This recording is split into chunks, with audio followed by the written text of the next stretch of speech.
Hello, everyone. Welcome back to the Ave Maria Press Professional Development Webinar Series. In this webinar, Paul George, author of Holy Grit, A Saintly Guide to Becoming a Man of Virtue, will provide some insight into how the church can be intentional about involving men in the life of the parish community. My name is Erin Pierce. I am the Ministry Resources and Special Initiatives Manager at Ave Maria Press. Everyone in the audience is muted today, but you are able to ask questions. Questions may be sent to our presenter using the questions section of the GoToWebinar panel, and I'll read as many of those questions as possible at the end of the presentation today. This webinar is being recorded. I will send you a link to the recording tomorrow via email. You can also find it on Vimeo, YouTube, and our Ave Maria Press website. With that, I would like to welcome and introduce our presenter today. Paul George is a Catholic speaker, teacher, and author of several books, including Rethink Happiness and Holy Grit.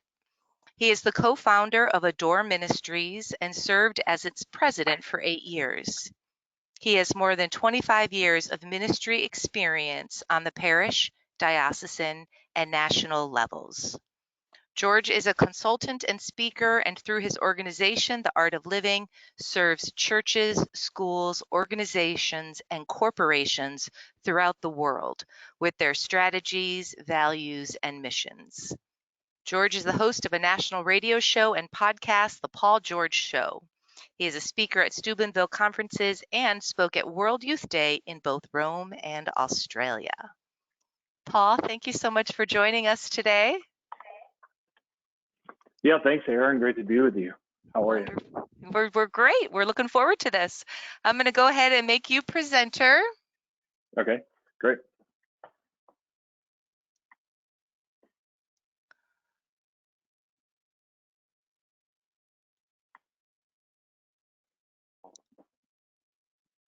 All right, it's up and going, so I'm going to go ahead and let you take it from here. Awesome. Well, hey, everyone. Great to be with you today. I wish I could see everyone's faces. So thank you for being a part of the webinar, wherever you are, whatever city, parish, diocese, school, or whatnot that you're a part of. Really appreciate you taking the time. Sort of tackle a tough issue today, right? One that we're probably all wrestling with. We think about if you are in ministry or doing some form of outreach or work in the church, it's ministry to men, and how do we engage men in the church, get them involved in faith, in the family, all those things. Sort of this broad sort of spectrum. I'm sort of the front man to the book, Holy Grit. There was a ghostwriter for it. Just joking. But I've kind of been on this journey my whole life as a guy, right? As a man, just rediscovering and unpacking what does it mean to be a man of faith? What is holy masculinity? What does authentic masculinity look like and mean for men? For years, I've done men's outreach, Bible studies, small groups. That's evolved into a lot of one-on-one coaching and one-on-ones with men in my office or in Zoom. Do a lot of speaking engagements for men. And over the years, and particularly as I've gotten older, just engaged a lot more with every age group of guy, from old to young. And there's sort of a common theme a lot with men. Really this deep desire to be authentically masculine and faithful, but yet what does that look like and what does it mean? And then you have this sort of tension within our church and in the world of men of faith, and how do you engage men, right, in our culture and bring them on board into our churches, into the faith, right? So I think I'm speaking a lot to all the tension that we all feel and know, and that we see. So I'm excited. I'm kind of tackling this whole issue and this journey along with you. Sort of the ethos of the book was answering the question of what is really, and I'm not done. I'm going to continue this journey, but what is authentic masculinity? And honestly, you guys, like when you look and research like a lot of like the documents in the church and you kind of talk to people, there's not a whole lot out there. There's been a lot written about authentic femininity, the feminine beauty, the theology of the body. There's a lot there within all those things where man and masculinity and faith is talked about. And it sort of seems like it's always sort of been assumed what masculinity is or what a man of God or faith looks like. And you look back all through scripture and time, the Old Testament and New, and then the church documents and all these things. So I thought the best first approach to get something out there would be to not spend a whole lot of time trying to research church documents, although those are out there and good and reading those, but to actually give men an image and a picture of what masculinity looks like, what a man of God and faith looks like. So we have this image of Christ, and I think for a lot of men, obviously, that relationship with Christ is important, and that's why we do everything that we do. But Jesus is God, right? And at the end of the day, like we're this imperfect human. But the beauty of the church is that we have a history of amazing male saints who have lived a life of holiness and grittiness and have merged those things together. And so for men to be able to look at someone, look at their life and say, that's not a fictional character and that's not just a story, but that is a real human who lived a real life. And I can model that. And for men, we're very visual humans. And so we like to see images and pictures and models of things. And so the encouragement in the book is to weave in these amazing saints who lived these lives that we can look at and model. And so the whole idea of Holy Grit is that men come most alive and most authentic when we live out the holiness that God created us to be and live, this authentic faith, this relationship with God, along with this idea that we are men. We're gritty and we're called to do hard things. Those two things are not separate in our lives, or should be, but they should mesh together through God's grace to be holy and gritty, and all that should combine, right? So that's how we got here. That's how we ended up here. And so where are we today? I think we all sort of feel this tension with men in regards to faith. If you're not up to date on some of the statistics out there, the typical U.S. congregation draws an adult crowd of 61% female, 39% male.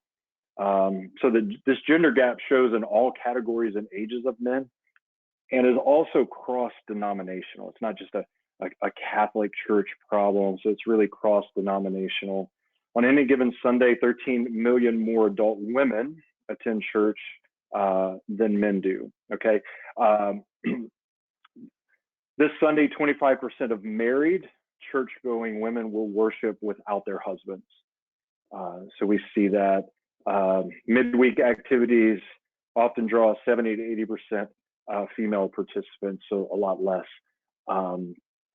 The majority of church employees, cross-denominational, except for clergy, are women, and 70% of the boys who are being raised in the church will abandon it during their teens and 20s, and most of these boys will never return. So it's obviously a lot of the tension we feel, and we sort of see the trajectory of where our culture is going if we don't do something about engaging men in the church, right?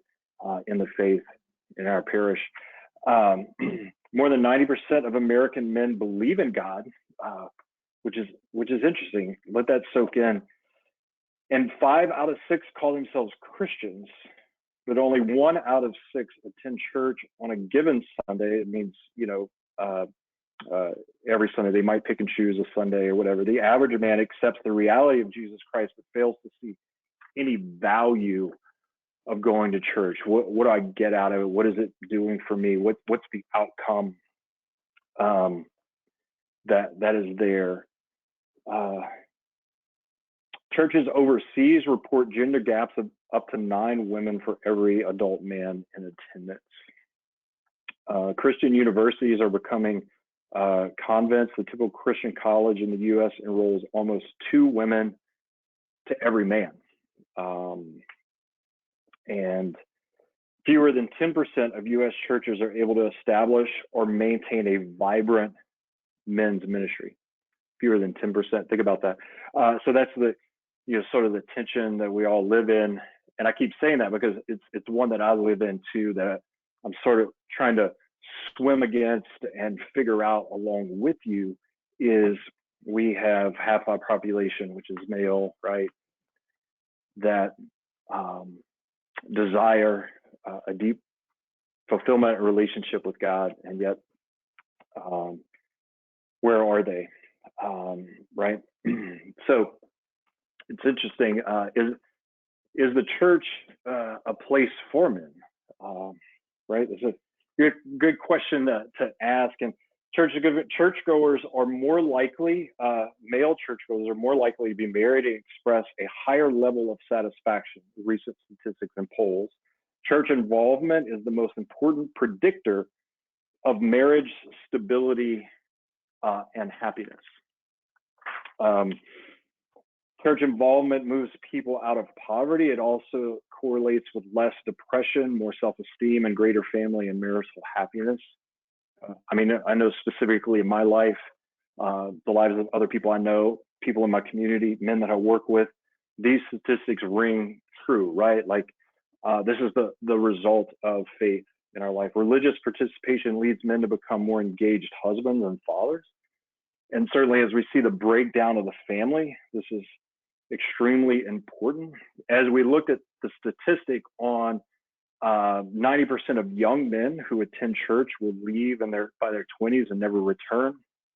The flip side to that is that if a father attends church, the dad of the family, a young person is 90% more likely to be a lifelong churchgoer if their father attends church. That statistic has nothing to do with the mother attending church, but the father, right? Is the mother important? Does she play a role? Yes, look at the life of St. Augustine with his mother. It's absolutely. But statistics show the importance of the father and his role in the family and faith plants a deep seed in the kid of an image of what that kid should repeat and do in their life. I find that really, really, really interesting, particularly as I work with families, seeing that play out. So teens with the religious fathers, it says, are more likely to say they enjoy spending time with dad and they admire him, but they're also more likely to continue a life of faith in the church and return to the faith if they do leave the faith. A study from Hartford Seminary found that the presence of involved men was statistically correlated with church growth, health, and harmony. Meanwhile, a lack of male participation is strongly associated with congregational decline. So men involvement in the church is absolutely important to the health of our church, right? Obviously, we need each other, men and women, together, helping the church to be the fullness of who she is and its mission in the world. So this is sort of the statistics, and then the involvement of men and what they see as the outcome, and how amazing this can be. And then obviously, like, where do we go? Like, what do we do? How do we gain some traction and move forward with involving men in the parish? So how do we engage men in the life of Christ and the church? This is kind of some ground rules that I put together and kind of follow. These aren't set in stone, but these are just guardrails that I kind of look at. First of all, the 4 postures that I find, at least in the work that I'm doing, that are really important for men. One is intentionality. Uh, I can do a men's group and I could put out an email or a text or something on social media about the men's group. Join one of my men's groups or the group groups, and uh, they will fill up much faster, or guys will join much more if I actually personally call the person, invite them, that I'm intentional about saying, hey, I really do think that you should join this or be a part of this. Men appreciate um, the intentionality of it. Now, men do come across as like, I don't need that, or like don't unapproachable, but we have to be intentional in the way that we posture the ministry. We can't just say, oh, guys are going to walk through the doors of our church or our small group just because we have it. We have to be intentional about reaching them, going where they are, the invitation. Two, authenticity. Um, this is extremely important for men. I think just to be transparent and authentic in what we're doing and how we're living. A lot of the guys I work with, some of their main excuses, church involvement, are all the excuses. Well, the church is imperfect, or the clergy is imperfect, or there's a bunch of hypocrites in the pews. And I'm like, yes, all that is true, but that should not stop us from pursuing God who is perfect. So, but to be authentic and honest and open with even my own life and how I'm on a journey, and not to pretend like we have it all together, right? The fourth posture is just orthodoxy. And what I mean, like, guys are really attracted to truth, to the beauty of the church and the solutions that God offers, but a not watered down version. And one of the things I tried to communicate in the book is just this is the truth of the gospel lived out in the lives of the saints. And I think guys want honesty. They want truth. They don't want it really watered down, and they really appreciate it. And so orthodoxy and truth are just kind of postures that I try to remain in our groups, and in the outreach that we're doing and I'm doing with guys. And then I kind of break it down into 6 activators. And what I mean by this is these are action items for what the ministry should kind of do and have as part of it. So, and again, these aren't like, strict rules. These are just kind of guardrails that I kind of look at and follow. And anytime I'm kind of getting outside of those, it kind of brings me back to why and how I'm doing what I'm doing, or if I'm training a church or helping them get a ministry going, ministry for men, or their strategic plan going, whatever the case may be. So the 6 activators are relationships, or what I'm doing with guys is this building relationship, because guys are really relational beings. One of the interesting statistics about men today is that one of the greatest causes of death among adult men, more than smoking, obesity, and heart disease, is loneliness. And so what you find in this statistic, as I wrote about it, it was a Harvard study, was that adult men, their kids get out of the house, maybe they're semi-retired or retired. What they lose is relationships. Relationships, maybe even with their spouse, that intimacy or closeness, but relationships with other men. Men are really relational beings, but through the grind of like work and providing, and they leave little time, for real relationship. They get older, and a lot of men are struggling with loneliness. And it's a cause of death. It's really, really interesting. The second activator is a real intentional invitation, as I mentioned earlier. Guys appreciate the handshake, the phone call, the look in the eye, the invite. And as hard as that is, that is the most important thing that I can do. So anytime, like I said, groups fill up, a Bible study or whatever, it really, really honestly, 90% of groups fill up because a guy is asking another guy personally to join. And the other 10% are guys who are like, I'll sign up for anything. Like I'm all in. So the next activator is what I call just providing a place or opportunities for conversion.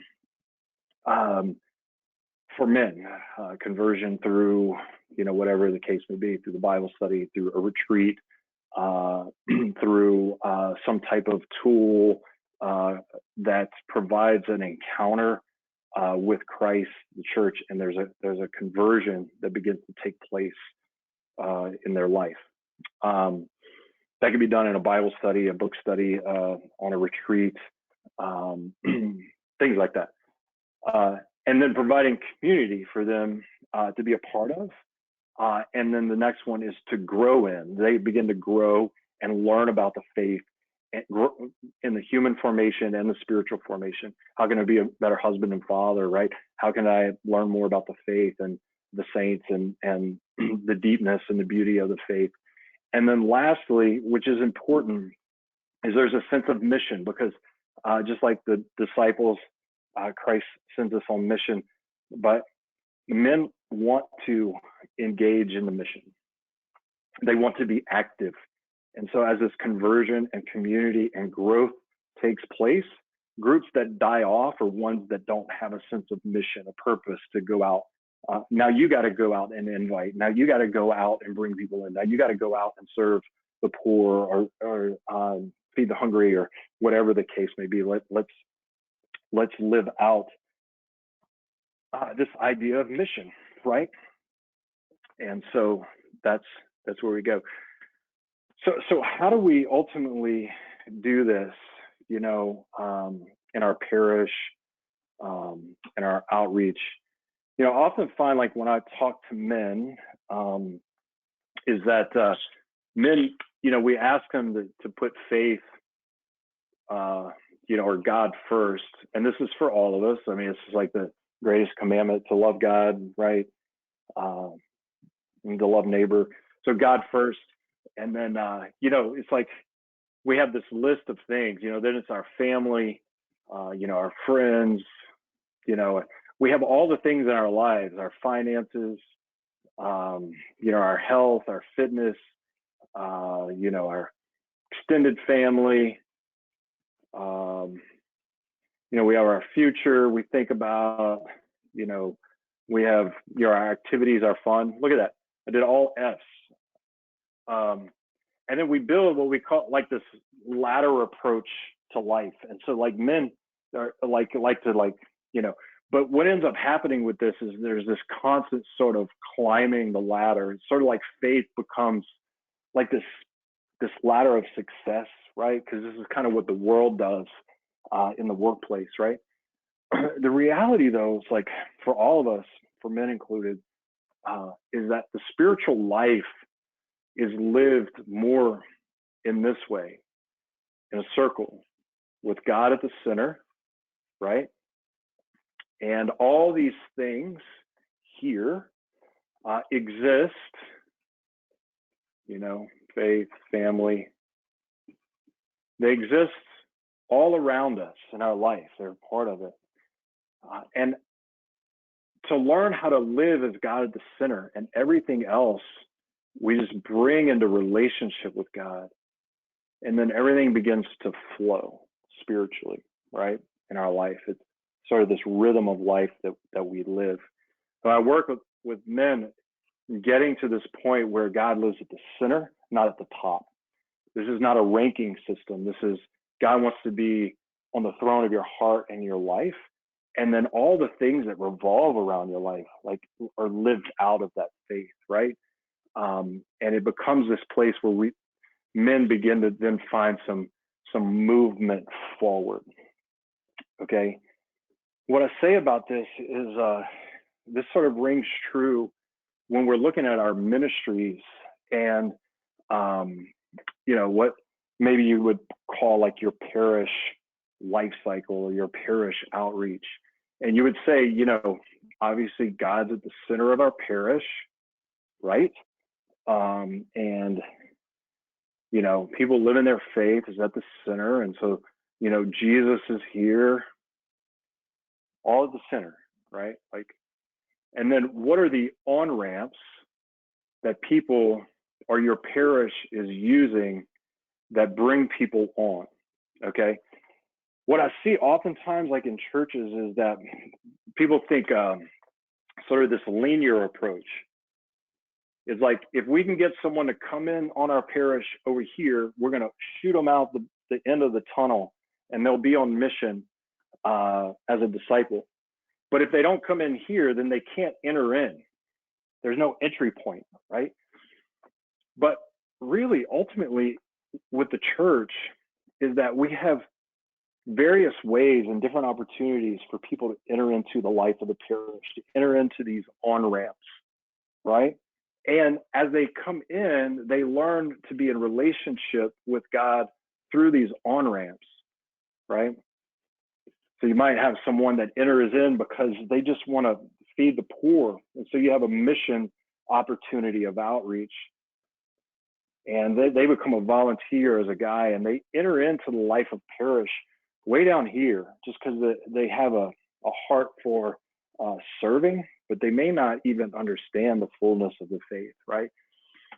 So what I always say, like when we're developing a specific ministry and we become intentional, that what are the on-ramps for men that we need to develop? Small groups, some Bible studies or growth opportunities for formation, maybe at retreats for conversion opportunities. Obviously, Mass is at center, like it's an on-ramp, but someone's on-ramp may not be Mass. Someone's on-ramp might be an invitation on a retreat, a men's retreat, and they come into the life of the parish. And then the life of the parish flows this way, because ultimately, if someone's living the life of the parish, they begin to get involved in the cycle of it. But their entry point, their on-ramp. And so what are the on-ramps, the specific intentional on-ramps that you have for men to get into the life of the parish and to have those opportunities for relationship, invitation, conversion, community, growth, and mission, right? How are you and I providing those specific on-ramps for those things? And that's what we kind of look at. I mean, this is a mess, right? But this is where I start, right? So I might do a small group, some Bible studies, offer retreats, some service, there's Mass, there's adoration, there's all these on-ramps, and all together, these providing really a holistic opportunity for men across the board to join into the life of the parish, instead of looking at it from, you can only enter in from this one door, this one sort of entry point. And what I've found through this is that we have a lot of men enter into the church through these retreats. They haven't been to church in a long time. They got invited and they just went for the fellowship and to get away. And then all of a sudden this conversion opportunity happens and they're coming to Mass next or whatever the case may be. And they're entering into the life of the parish. And then they're coming into this relationship with God and the church right here. And they're living this out. So it's really becoming intentional about doing that, right? So like where we go from here, like honestly, like one of the biggest issues I find within my own self and then working with parishes, dioceses, and organizations is that the excuses to not have it all together, so keeps us from starting, right? We're like, well, I don't have the resources, I don't have the money, I don't have the staff, the people, the volunteers, the ability. And so therefore I'm just gonna like shelf it, right? Well, I think we're at a point where we really can't shelf men's outreach. Like we really have got to be intentional, engaging the culture of men, right? What I say, and it may be a little messy, is that you just have to start. It doesn't have to be perfect, beautiful, amazing. You just start somewhere. This is our starting point. We're going to start with this on ramp. We're going to provide a retreat. We're going to provide a small group. That's it. We're just going to provide an invitation. Just start, a starting point, right? So just start, and then let the Holy Spirit, let God begin to grow and move. And then as that happens, you'll feel empowered, and then you'll empower other people. So maybe in your first Bible study you do, or book study, or whatever, you empower them, the guys who are part of it, to then take ownership, and then it begins to grow. And then from there, you build in the next on ramp. And so you build your on ramps kind of slowly around your parish life cycle, and let it grow from there and build from there, and then empower. And so just start where you are, start with what you have, start with the resources you have or lack thereof. One of the intentional things that I did this year was, so I don't know if you've ever been in this place in your life where you had really good excuses, and those really good excuses kept you from doing something that you wanted to do, right? So I had a long list of excuses why I shouldn't start these men's groups, these grid groups, along with the book, and just had a long list of excuses. I'm busy. I don't know how to do it. Yada yada. And so I just wrote those excuses down, and I thought to myself, okay, how many of those excuses are real, and then how many can I eliminate if I just ask for help? And so I asked someone for help to get these groups going, and before you knew it, just started, right? Got over the excuses or the obstacles per se, and just started doing them. So I want to encourage you guys that yes, this is a daunting task. Yes, men aren't as engaged fully in the church, women. But here's the thing: what I found is that once men get engaged and take ownership of the faith, the life of the parish begins to become complete, right? With men and women involved, and it becomes beautiful. It becomes a holistic view of what the church should look like. And so that's the beauty and the outcome. And so I want to encourage you guys with that as well. So, Aaron, that's kind of the presentation. I know we wanted to keep some time open for questions or comments along with this specific topic. Yeah, absolutely. Thank you so much, Paul. I'll give you a chance to take a breath here and invite our attendees to send in questions. I mean, what a great opportunity we have, right? To talk to somebody who is familiar with this. What kinds of questions do you want to ask to bring men's ministry or to grow your men's ministry in your parish? So we would love to hear from you. I think your statistics at the beginning were really, really powerful. Um, and as you said, we don't have any time to wait on this, right? They show that we Right. really need to take action here. So you Yeah, talked, absolutely. yeah. Mhm. So you talked about on ramps. I love Mhm. this idea. Can you give us more examples of what on-ramps could be for different parishes? We've got large, smaller parishes, rural, more metropolitan, um, multicultural. What would be some on-ramps? Yeah, like a good on-ramp sort of idea, or things that I see working at parishes I go to, or even some parishes in my own diocese, Yeah. is retreats for men, and those can vary. So one parish does a fishing retreat. They get a couple of camps, and they invite guys fishing. They have mass, the sacraments, confession. So a lot of guys just go on the retreat because they enjoy the outdoors. Hmm. And it becomes an actual on ramp for them to now meet people, get an idea that the church, maybe they haven't gone to mass in a long time. The other is thing called Acts retreats for men that's in our diocese. Those are like kind of shallow end of the pool retreats that invite men who aren't involved in the life of the parish. And the fruit that I've seen, at least from those, is that for the most part, most of those men are now active in the parish. They have entered onto the on ramp and are on the interstate. So if you think about it that way, right? Mm-hmm. Some men are more interested in like a Bible study or a book study or That Man Is You video series. And so kind of having those specific on ramps, because a lot of times we say, well, just show up for mass. Well, if a guy has been away from the church for 10 years, they show up for mass and maybe no one talks to them. They get in there, the language has changed, the wording has changed since the last time they've been there, right? Through some of the changes. And they're just like, I have no idea what's going on, right?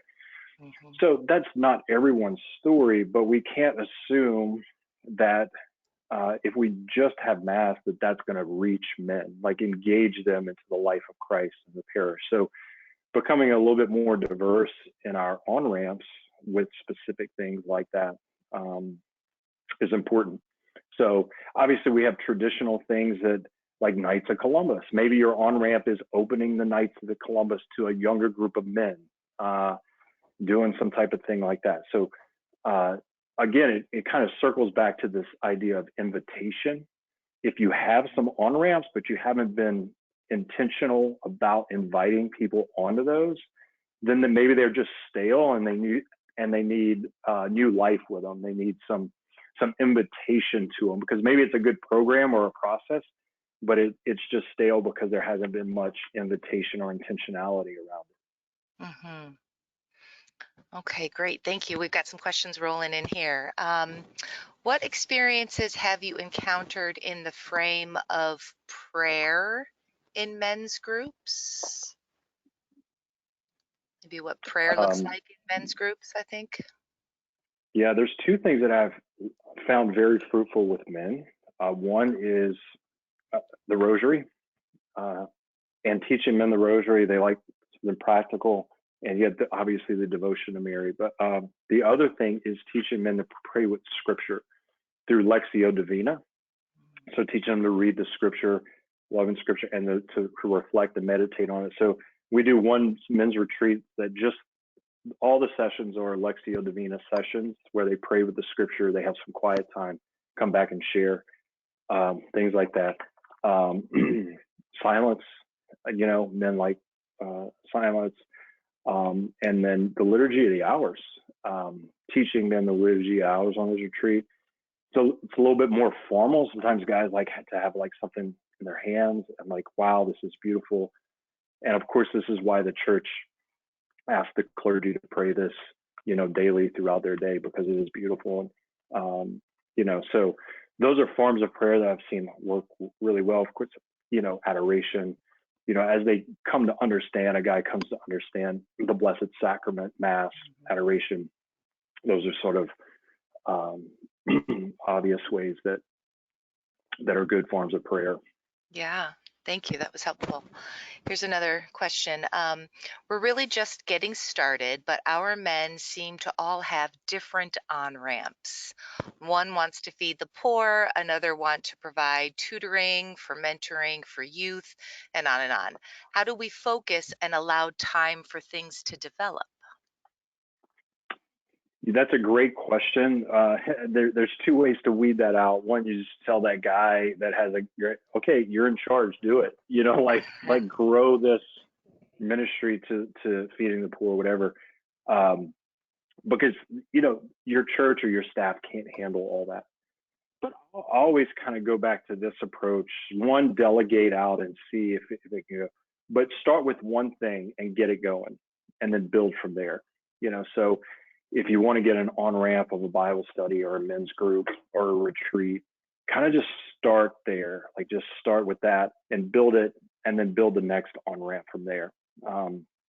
That's been sort of the best approach. Now, if you have some on-ramps already or some ideas, you can start meeting with those groups of guys and just have them come up with a plan. Like, how are you going to do this?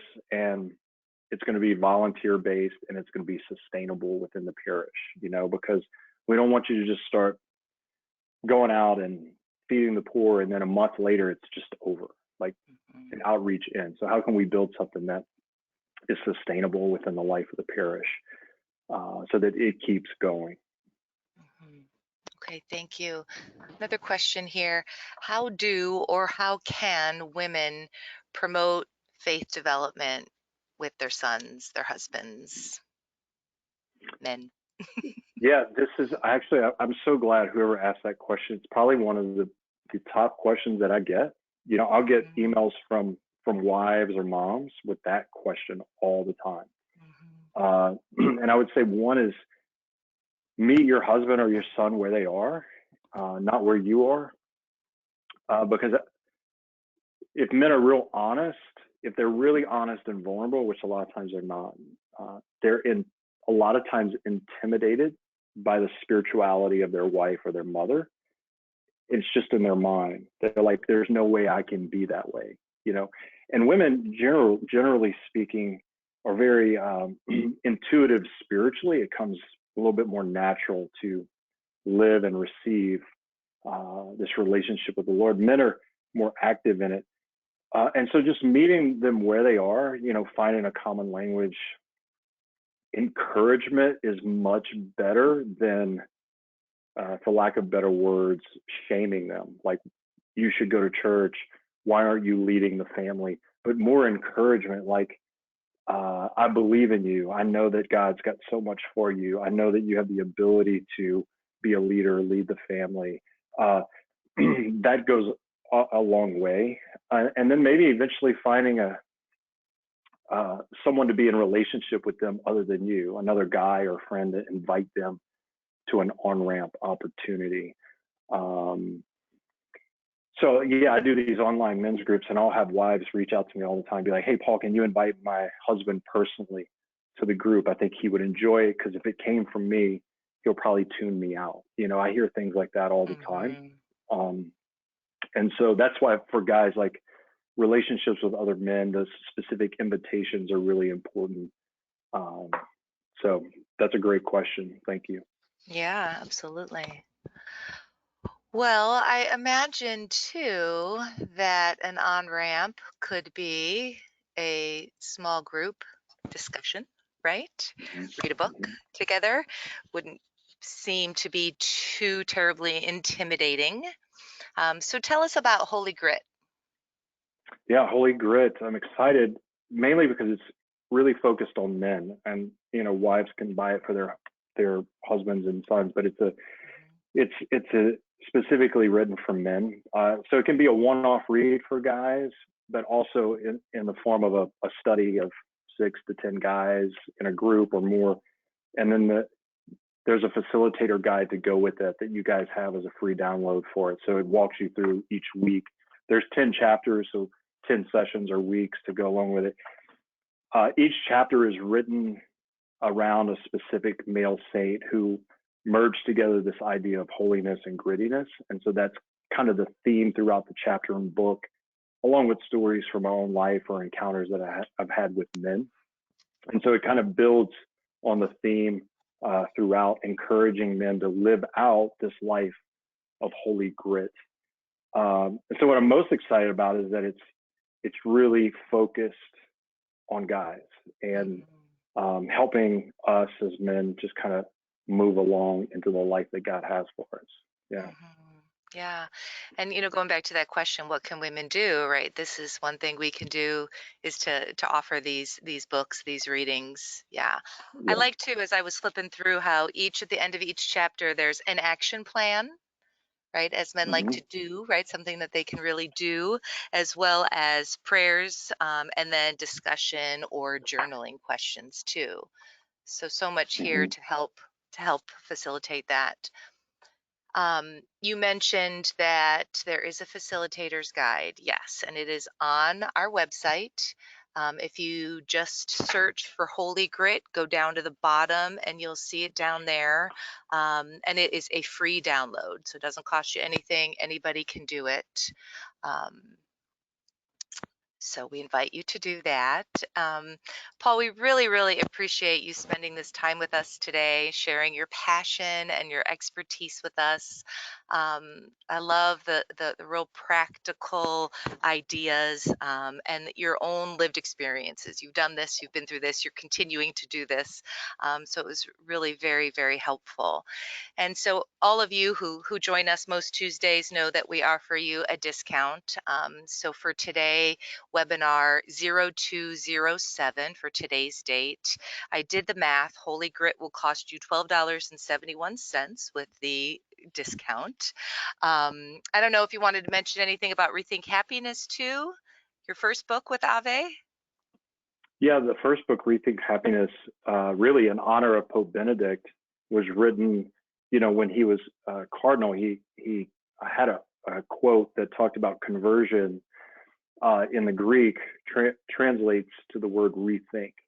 This idea that the more that we rethink and think out our lives through the lenses of God, we have this conversion. So it's a book about falling in love with God, but a conversion process. And so it kind of takes you through this encounter with God through the lenses of that quote, which is, fitting for today, where he just passed away, Pope Yeah. Benedict. So anyway, that was, that one came out, 2018 May. So Mhm. yeah. Great. Thank you so much. If you guys have any questions about any of this, you know where you can contact me. And I invite you to join us next Tuesday.